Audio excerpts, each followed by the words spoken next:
«Огонек на пути возвращения». Акция с таким названием начнется через 2 часа перед Национальным музеем истории Украины. Из свечей будет выложена карта оккупированного Крыма. А уже сейчас в музее начался вечер-дискуссия ко Дню памяти жертв депортации крымских татар. Крымские татары и украинцы бок о бок в борьбе за право на родину. Там находится наш корреспондент Кристина Галамах-Мейер. Она расскажет, что там происходит. Кристина, вы в эфире.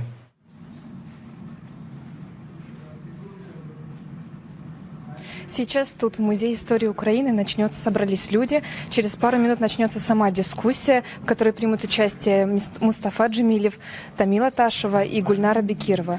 Модератор дискуссии Андрей Куликов, который находится здесь рядом со мной. Андрей, расскажите, о чем будет сама дискуссия?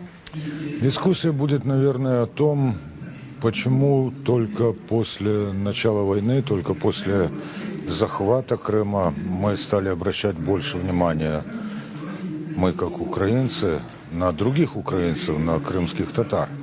Почему вот сейчас мы говорим плечо к плечу в борьбе за Родину, а раньше больше думали о том, как глаз за глаз? Да, нам навязывали это представление о наших отношениях внутри страны, о наших отношениях, когда мы жили в одной империи, и та, и другая нация были угнетены, но мы не особенно сопротивлялись этому представлению.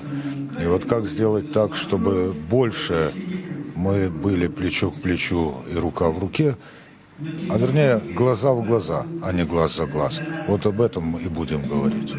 Спасибо. Я напомню, что через буквально пару часов будет акция возле Музея истории Украины, где все желающие будут зажигать свечи в память о жертвах депортации крымских татар. На этом у меня все.